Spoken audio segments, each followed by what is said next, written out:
আজকের বাংলাদেশ বনাম ইন্ডিয়ার ম্যাচ নিয়ে আমাদের সামনে গুরুত্বপূর্ণ ওয়াজ নসিহত করবেন মাওলানা করিম সাহেব। আরে হারামজাদা আলিমদার, ও হারামজাদা আলিমদার, তোর দিলে কি মরার ভয় নাই রে? তোর দিলে কি মরার ভয় নাই? তুই কি মরবি না?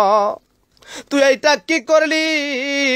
এইটা কি করলি রে?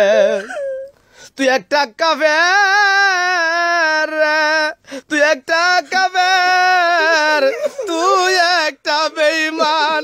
ইয়া আইয়ুহাল্লাযীনা আমানু, তুই একটা আমানু, তুই একটা আমানু রে।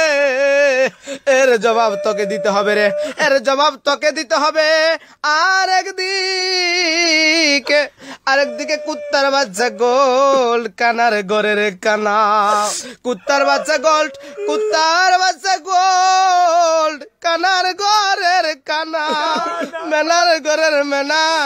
তোর চোখটা কি বাড়িতে রাই খাইছিলি রে? তোর চোখটা কি বাড়িতে রাই খাইছিলি? তোর চোখটা কি কুত্তায় মুইতা দিছে রে? তোর চোখে কি কুত্তা মুইতা দিছিল? এই জন্য 16 কোটি মানুষের স্বপ্নটা, 16 কোটি মানুষের স্বপ্নটাকে তোরা ভাঙ্গা দিলি। তোরা বেঈমানেরা মিলিয়া, তোরা বেঈমানেরা মিলিয়া রে ইন্ডিয়ার সাথে হাত মিলাইয়া, তোরা বেঈমানেরা নাস্তিকেরা মিলিয়া ইন্ডিয়ার সাথে হাত মিলাইয়া আমাদের সেই কাঙ্ক্ষিত স্বপ্নটাকে দুলির সাথ করে দিলি, দুলির সাথ করে দিলি।